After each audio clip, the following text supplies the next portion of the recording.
Freedom Summit, and my guest today is Dr. David Jockers, and he is, let me get his bio up. Dr. David Jockers is a maximized living doctor, corrective care chiropractor, nutritionist, and exercise physiologist, and a certified strength and conditioning specialist. He currently owns and operates Exodus Health Center in Kennesaw, Georgia. Welcome, Dr. David. Hey, Bradley, great to be on with you. Such a great summit, such a great idea, really creating freedom in our lives, breaking free from, maybe jobs that are kind of holding us back and kind of, in a sense, in life, just holding us in a state of mediocrity or less than our best, and instead breaking through, getting the courage to break through and take our life to the next level. So just thank you so much for putting this on, and I'm honored to be a guest with you. Yeah, thank you so much. I really appreciate it. I found my life purpose, in this past year, 2 years since being laid off from my corporate job. And, I want to go out and inspire others to change their lives and take their gifts that they've, created in their life and something that they're passionate about and want to help others and start to give back, to the world. And I find it's easier when you try to do it one person at a time. And exactly like this interview, just do one interview at a time. And to get started, why don't you tell us a little bit about your background, and how your story led you to here now, and when did you actually find your life purpose? Great question. And I'm going to take obviously a whole lifetime of experiences and try to summarize it as quickly as possible. But my mother was always involved in natural health, and so she's actually a naturopath herself. So I grew up with the idea that our body could heal itself. And my mom is a spiritual woman and very intuitive and very earthy person. So we always grew our own vegetables and things like that. And so anyways, I grew up kind of with that background. And then when I was 19, my grandfather was probably my biggest mentor in my life up until that point. I looked up to him more than I looked up to my own father. He taught me how to drive. He was a military war hero, carried himself with a lot of respect. And we always thought he was so healthy. And then all of a sudden one day, he came home from playing golf. So he had played 18 holes of golf. He was 72 years old, felt good, went to open a patio door, sliding glass door, started pulling on the door, couldn't get it. No. And he pulled harder, and all of a sudden his arm broke. Literally, his arm shattered.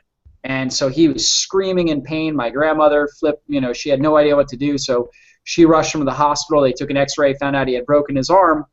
But of course, how do you do that opening a door? You don't. So they were suspicious. They went in, they did a biopsy, found out he had metastatic cancer that had spread throughout his body into his bones. And of course, in our society, if you get cancer, they put us on chemotherapy, radiation, a whole bunch of different drugs. And that's what my grandfather went through. And I watched him in 6 months lose over 100 pounds. So he went from 6'3", 210, strong, stocky guy to about 106 pounds when he died. Wow. And he lost so much muscle mass during that period of time that he couldn't even get himself up out of his own bed to go to the bathroom. And so, of course, my grandmother, she couldn't pick him up because he was like dead weight. So she had to check him into a nursing home. And that's where he spent the last couple weeks of his life. And I still remember going in there to visit him, and here he was just lying on this bed, tubes up his nose, IV pain drip going in. He's on 10, 15 medications, morphine drip just to numb him up. And he had a diaper on because he couldn't even control his own bowels. And he wasn't really living. He was just existing, hoping every single day would be his last. And I was 19 when I saw him go through that, and it ripped my heart out. And it was really at that point that I started questioning health, how people get sick, what are the parameters for building good health, how do you prevent disease? And I started asking deep questions, and it caused me to change my major in college. I was in college at the time, from more of a business degree to physical education, and found that I really enjoyed exercise and fitness, and became a personal trainer. And through a series of events, I was led into chiropractic, and it just made sense to me that the body heals itself, that it doesn't need help, just no interference. And we want to remove the interferences from our body's innate ability to heal and line up with natural laws and principles, such as eating the right foods, thinking the right thoughts, getting good sleep habits, do things that are genetically congruent, things that our ancestors have done since the beginning of mankind that our genetics work in harmony with, things that are healing for our body.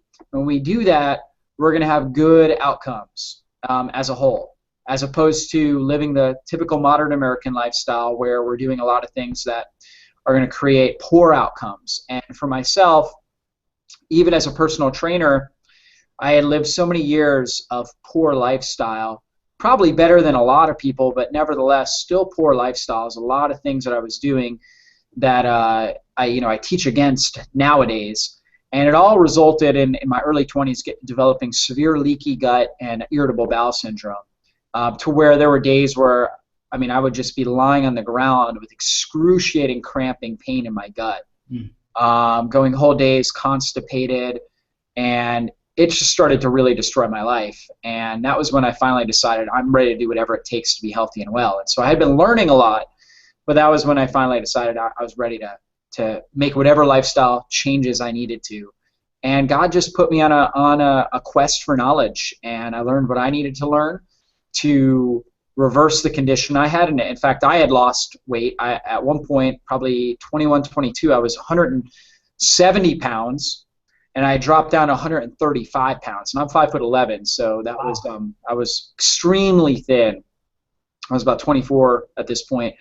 And my blood pressure was really low. I had started graduate school. My blood pressure was really low. I was getting dizzy all the time. My parents were concerned about me, my colleagues. And over a course of about a year, I found exactly the lifestyle just by listening to my body, doing research, finding out what I needed to do, and applying it. I found exactly what I needed to do to get well. I ended up gaining the weight back, getting stronger, healthier, and I've just been going, in a sense, just been doing great since then. There's been some setbacks along the way, but that was really where I started to find my purpose, was through the challenge I saw with my family, my own personal health challenges, and it's just a never-ending quest for knowledge. And I feel like our setback, just like with you being laid off, our setbacks are really our greatest setups. And that if we can look to see, if we have eyes to see the sky, the sun shining beyond the clouds, and we believe that the sun is still shining, even when all we see in front of us is clouds, then great things will happen, and we'll have great learning experiences, and we'll be able to break through to the next level in life. And that's what I've experienced so far in my life. Yeah, I think that's incredible in your story. There's a lot of commonalities between that and other people's story who have found, their life purpose. And for me, like you said, you hit that kind of like that rock bottom. And for me, it was, I wouldn't say it's rock bottom, being laid off, but it was enough to wake me up and really say, okay, is this how I really want to live my life, in a corporate job or whatever. And it's set me up now that I realize that money is not, what is driving us. A lot of people think it drives us, and some people actually go after the money, but then they reach a certain level and then they're just not happy anymore. What would you say to someone who, how can, if they haven't hit rock bottom, what is something that they can look out for in their lives that can help them, get closer to their life purpose? Because sometimes you're just not going to hit their rock bottom. I think it does happen, but not all the time. Yeah, absolutely. I mean, you want to have a fine-tuned awareness to everything really that's going on in your life. I think about one thing that I like to share with, for example, my team members at my office is from the movie 300. I don't know if you watched that, Bradley. Great movie. Yeah, it's been a while. Yeah, but in the very beginning of that movie, they show, in a sense, how they train up these young boys. And whether you agree with it or not, there's a great principle that is taught. And so the main character, Leonidas, he's a young boy. He's taken away from his parents, and he's basically put into like a boot camp where he's trained to go days without food, to wake himself up in the middle of the night and fight immediately. I mean, just literally his life is on the line, and he's being trained to be a warrior. Mm-hmm. And kind of his final test, his rite of passage, is that he's got to go out into the forest in the winter night, probably sub-zero temperatures out there. In the movie, they make it definitely seem extremely cold. He's naked, and all he has is a spear. And there's wild animals all over the place. And he either comes back alive or not, or he dies. And that's kind of the measure of test of whether he becomes a warrior. And in that movie, they show a panther about to attack him. And the narrator does a good job of explaining the panther is just waiting to strike. He can smell his prey, and he's about to eat him. And then he talks about Leonidas, and he says, it's not fear that grips him. It's a heightened sense of awareness of his surroundings. And I thought about that, and I'm like, you know what? I'm like, that's really how we want to live, is have a heightened sense of awareness of what's going on in our lives, particularly when things are not going well. Because I believe that's really when God wants to do something great in our lives. I know for myself, my greatest setbacks have been my greatest setups. When I was 20, I broke my ankle, and at the time I had been a personal trainer, working 2 jobs, and I grew up near the beach in Florida, and I would surf regularly, and I was extremely active. And so all of my jobs depended on me being very active. So I was working 50 hours a week, going to school, extremely busy, and recreational activities. It all depended on lots of activity, and now I had a broken ankle. So in my mind, I thought, this is the worst thing that could ever happen. But actually what it did was it disciplined me, because I was taking some of my most challenging courses in college at the time, and I had never really disciplined my studies. And through that experience, I actually developed a love of learning. Before that, I barely ever read as something I enjoyed. Like, reading was not something I enjoyed. All of a sudden, through that experience, those couple months while I was healing, I fell in love with the learning process. And I certainly wouldn't be a doctor today if I hadn't had that setback. Years later, when I was in my clinical practice, I was running the show, doing everything, and I had just hired an associate doctor, but I was still really micromanaging my office, and I broke my ankle again. And so here I was on crutches again, and all of a sudden I had to learn really how to trust. And it was something that I had built from scratch. I mean, I built my office from no money, couldn't get a loan, opened it up on credit cards, $170,000 in debt, a build it and they will come approach, knocking on 10,000 doors, networking with every person, every business I could to get going, seeing rapid success, but feeling like it would all vanish if I didn't work 60 hours, 70 hours a week doing everything. Yeah. And God really taught me from that setback that I needed to trust. And so that experience was actually the greatest blessing for me, because it set me up for what I'm doing today.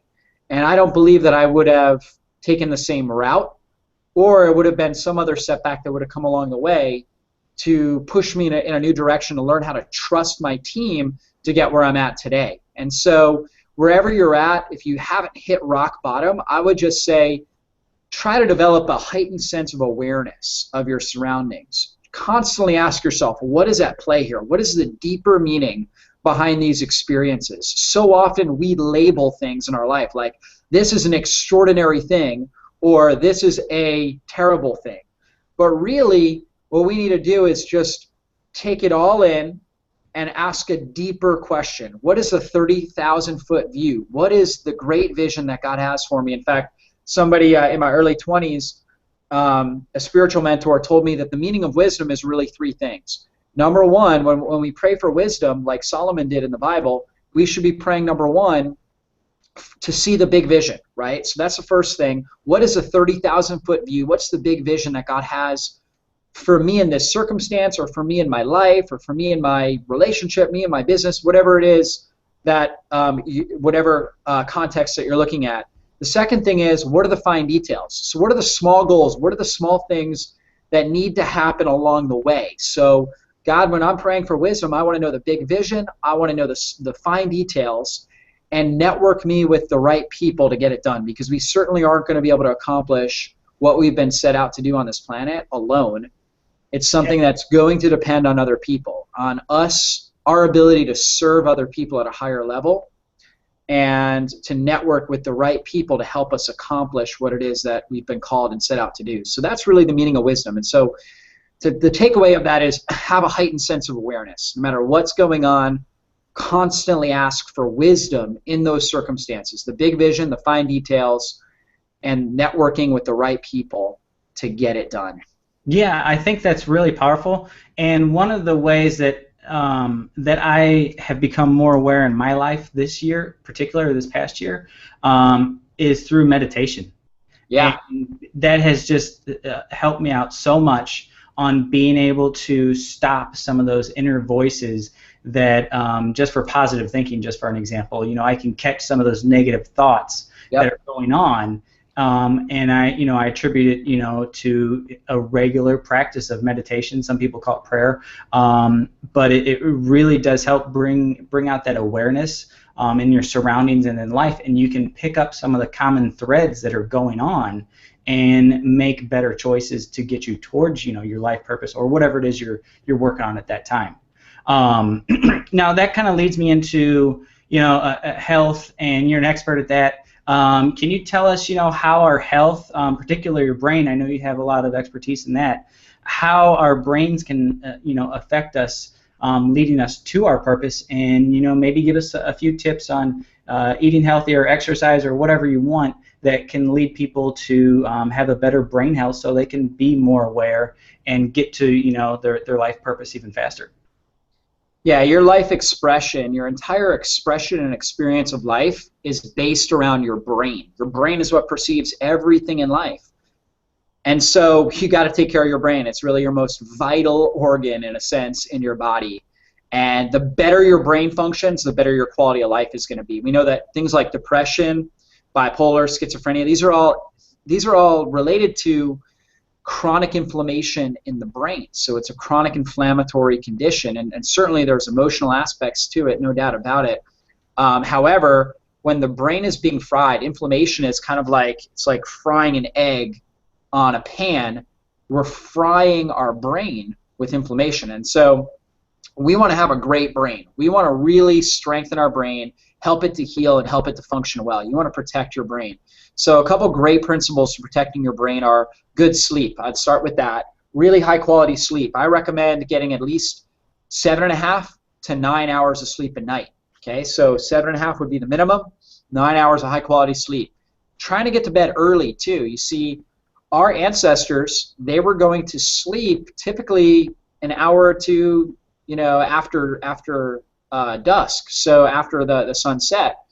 So oftentimes they were going to bed 8 o'clock, 9 o'clock at night. Today's day and age, that's pretty tough to do. If you can establish a habit like that, that's excellent. But I recommend trying to get to bed certainly before midnight, and if at all possible, in bed by 10 o'clock, right? So if you sleep 10 to 6, 10 to 7, something like that, and you try to keep the same sleep cycles, it's so critical for your circadian rhythms, the rhythms that help govern your body, help govern the healing process in your body. And so we know when you're sleeping, that's when your brain actually detoxifies itself.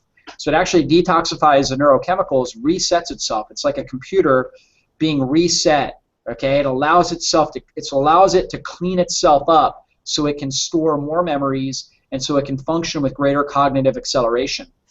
So good sleep is key, right? Even on the weekends, we really don't want to deviate from our sleep cycle more than a half hour. If you deviate about a half hour, not a big deal. But if you're deviating an hour, hour and a half, 2 hours, that can really be a big setback for your brain. I know for myself, I pretty much get up at 6:30 every single morning. If I sleep in past 7 o'clock, I just feel lackadaisical all day long. I just really do. Even if I go to bed later, I feel lackadaisical. And so I personally try to be in bed by 10, 10:30, if at all possible, waking up at 6:30.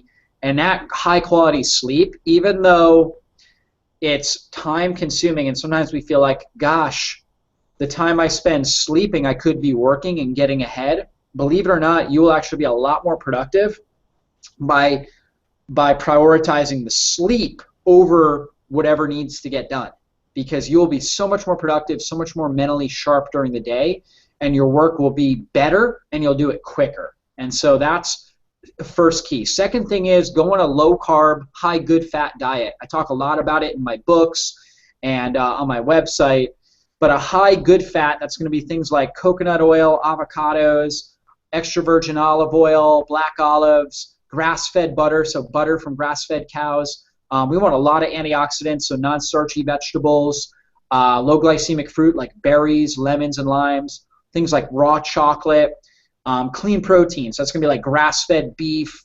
pasture-raised poultry, wild-caught fish, pasture-raised eggs, wild game like bison and antelope and duck and elk and things like that. These are the kind of things we want to be consuming. Lots of herbs like turmeric, basil, oregano, thyme, cinnamon, fermented foods like sauerkraut, kimchi, coconut water kefir, coconut milk kefir, kombucha, apple cider vinegar, and then healthy sweeteners. That's going to be things like stevia, maybe small amounts of raw local honey or grade B maple syrup. But in general, we want to keep carbohydrates. So if you notice, Bradley, there, I didn't really talk about any grains, sugars. I didn't talk about things like that. We want to keep that out. So sugar causes stress on our brain. Believe it or not, sugar actually causes what we call oxidative stress, inflammation in our brain, and damages the brain. We know that Alzheimer's and dementia are forms of diabetes. They call it diabetes of the brain, type 3 diabetes. And so we got to keep our blood sugar very, very balanced for healthy brain function. Yeah. We teach our body to run off of fats, or what we call ketones. And some of the listeners may have heard of a ketogenic diet, but it's extremely good for our neurology and our brain function. So low carb, high good fat diet would be the second big thing. And then from a movement perspective, getting regular movement, particularly high intensity, short time period exercise. Big thing I'm a fan of is really called burst training, where we're doing high intensity workouts. Like my workouts are usually 15 minutes long. They're very short but very high intensity. Doing resistance training, so doing strength training, and then if you were going to do some sort of cardio, you're doing things like sprinting. Okay, sprinting, whether it's on a bike, whether it's in a pool, whether it's on an elliptical machine, or whether it's on a treadmill or running just in general. We want to do sprint intervals. The high-intensity training helps improve our body's ability to utilize oxygen and helps boost major hormones like human growth hormone, testosterone, that help us burn fat, build muscle, and they help our body, again, utilize oxygen effectively. Our brain needs fuel, so we talked about sugar and ketones for proper fueling. It needs good sleep, and it needs proper activation and oxygen. So good, high quality, high intensity movement to improve our oxygenation and get the right overall activity is going to be really, really key for healthy brain function. So those are our three key takeaways.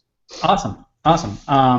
I have implemented almost, I think, every single one of those except for some of the burst training, and I would say some of my marathon training has some of that in it as well, with some cross training, and I've seen a bigger difference in how I feel. And when I started my marathon training about 2.5 months ago, I was really afraid of doing it and injuring myself because I've worked really hard to improve my back over the years. And now that I've got myself a trainer, so if anybody was, whoever's watching right now, if you're not sure, go find someone local in your area and get someone that has knowledge like David, Dr. Jockers, and let them help you along the way, because I think having a coach and someone that can just push you in the right direction, even if it just means one time to do it, I think that's something that can actually be really beneficial.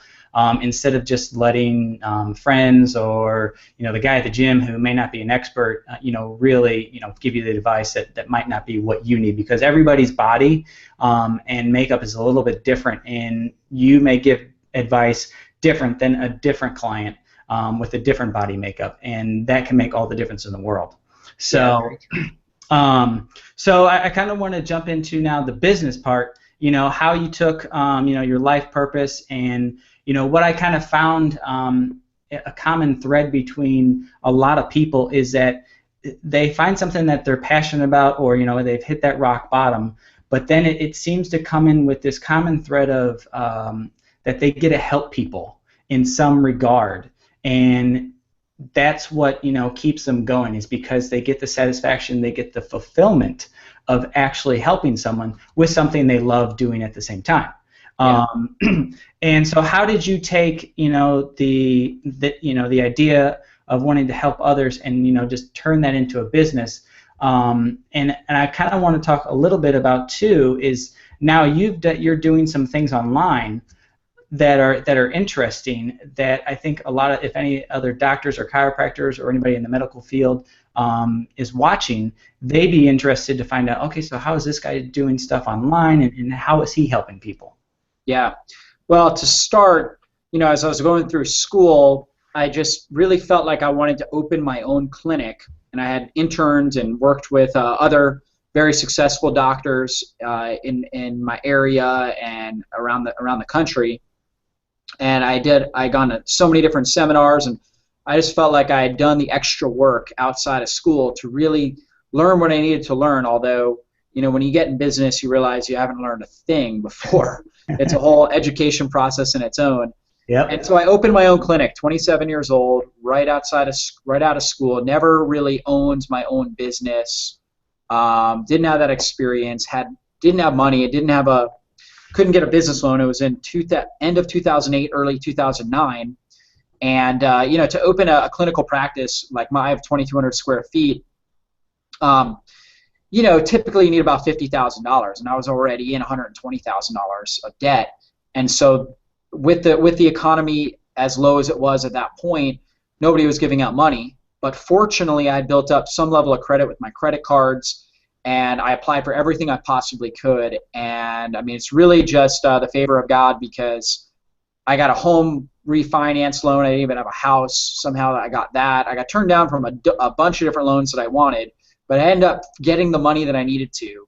And then I just went out and literally knocked on well over 1,000 doors in my neighborhoods. I partnered with Walmarts and with different churches in the area, whatever I possibly could, because I was so passionate about helping people and wanting to get this message of life and health and natural health and removing the interferences and seeing people get well and seeing God work miracles through my hands and through the things that I would teach people.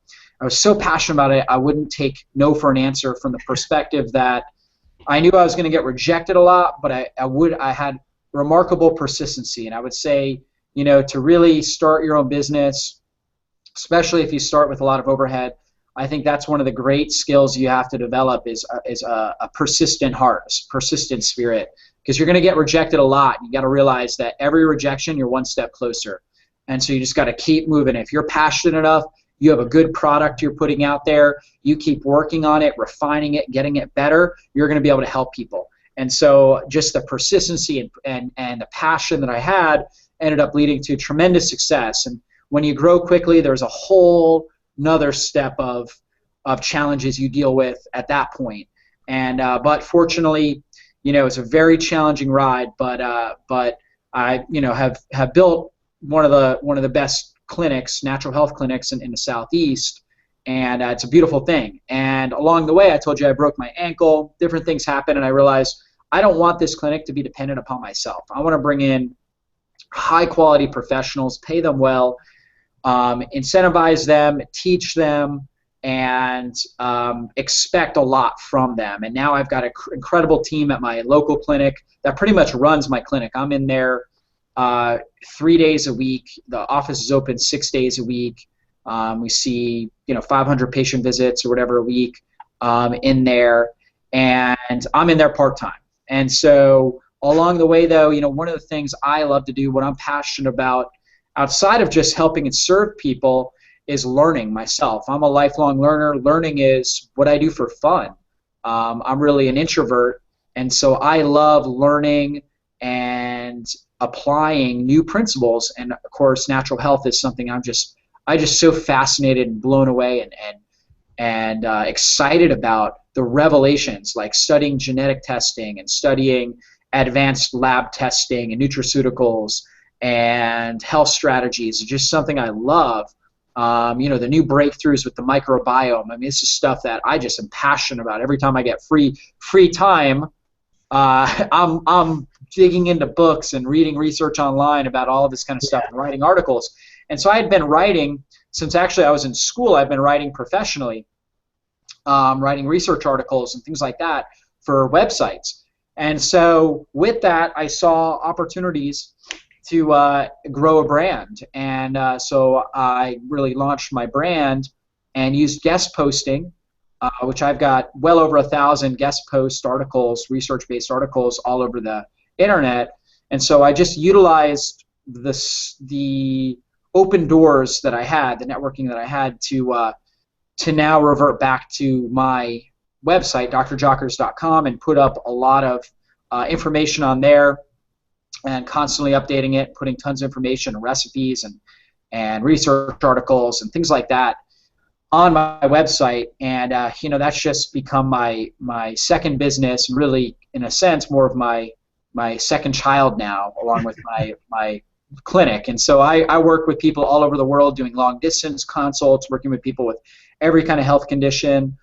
Cancer happens to be one of the areas that I think I'm probably a little bit more, I guess I just have a little bit more credibility. I've worked with a lot of people with cancer, and I've been featured in a lot of different documentaries with cancer. We've seen some phenomenal results with that, with brain diseases, Alzheimer's, Parkinson's, ADHD, issues like that, and then just general weight loss, autoimmune disease. Helped a lot of people with autoimmune disease. So this is what I do.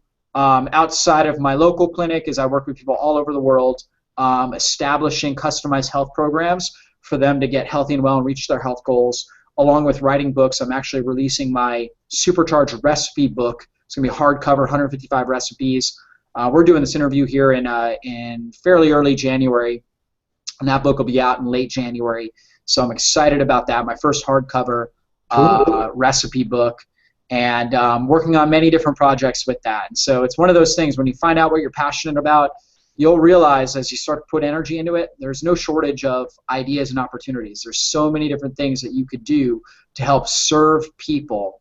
And it's really a matter of just being good with your time, freeing up the time, networking with the right people, because certainly you're not going to have all the skills you need to put together the projects and the different resources that you want to provide for people. So networking with the right people, and just carving out the time so that way you can do what it is that you want to do.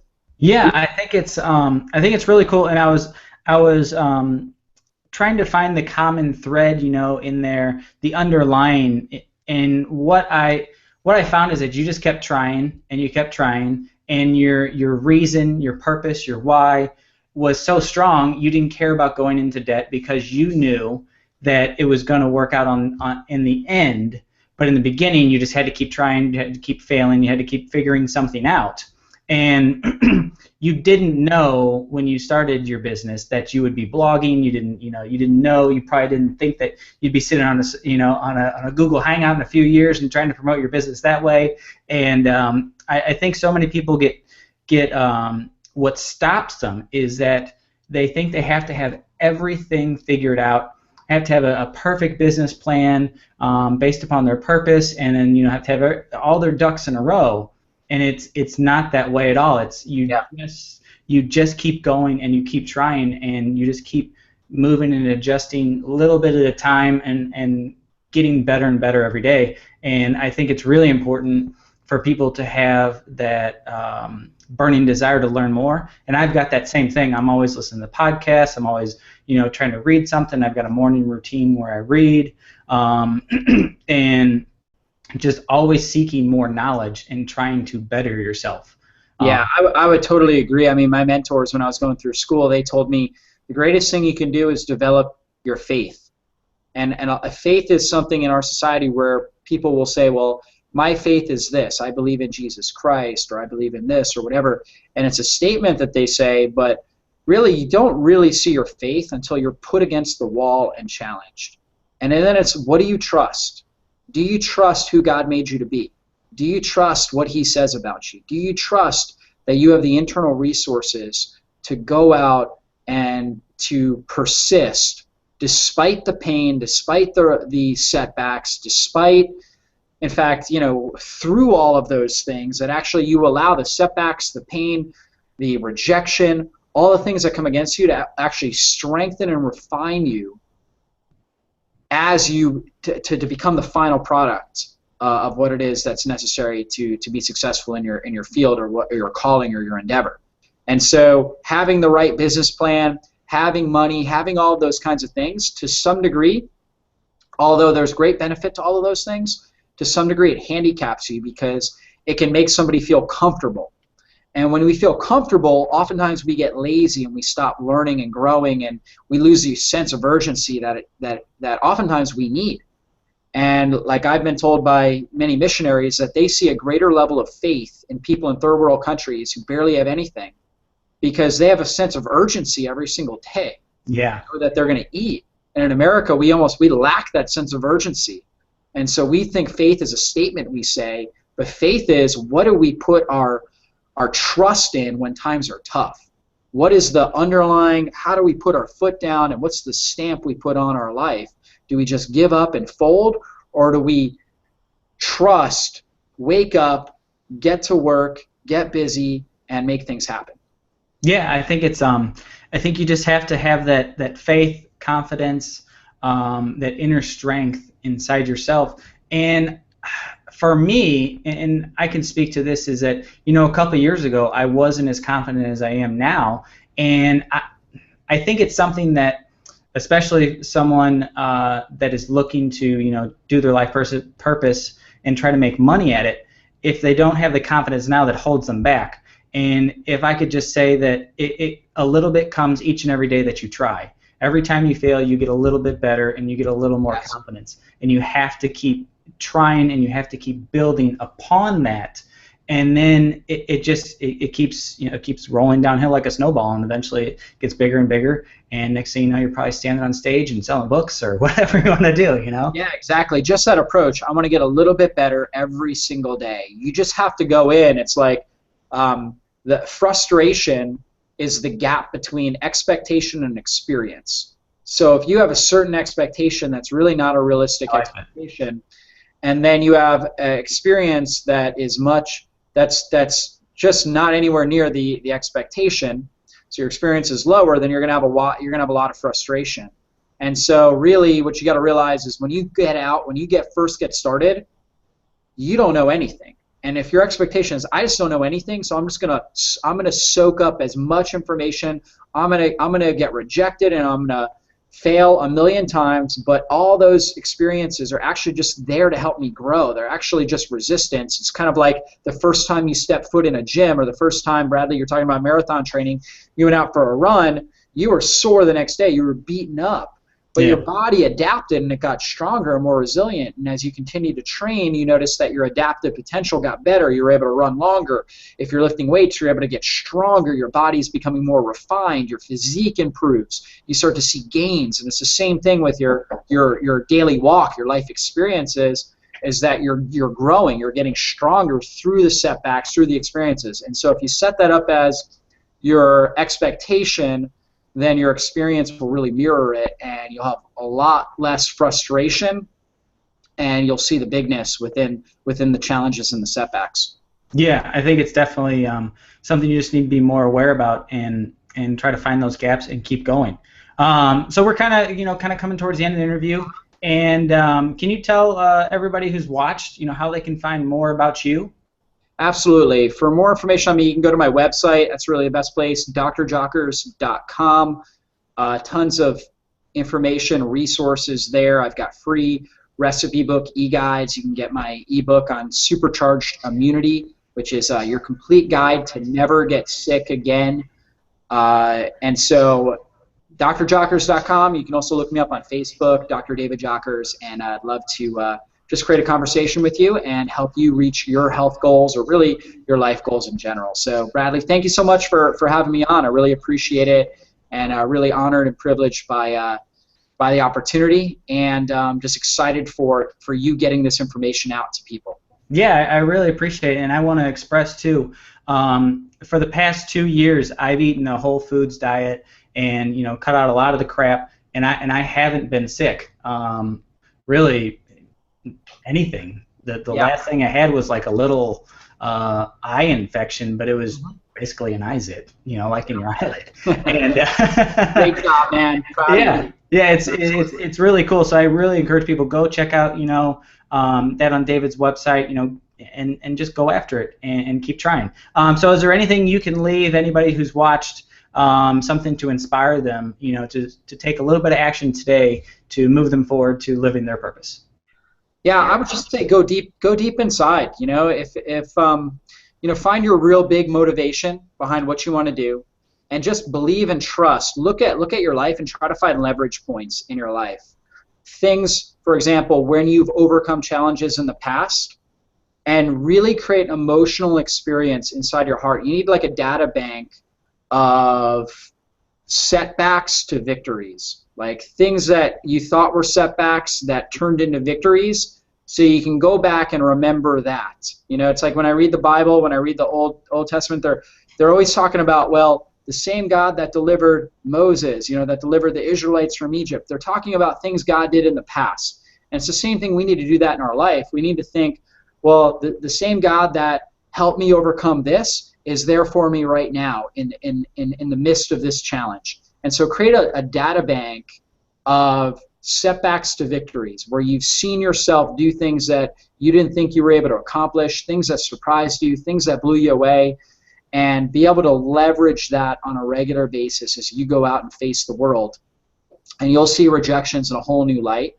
You'll see your setbacks in a whole new light, and you'll be able to have that fine-tuned awareness, that keen sense of awareness, like I was talking about earlier, that will allow you to overcome fear and allow you to step foot into your destiny. And so I just want to leave you guys on that, and praying for you guys, everybody that's watching this, for great success in your life.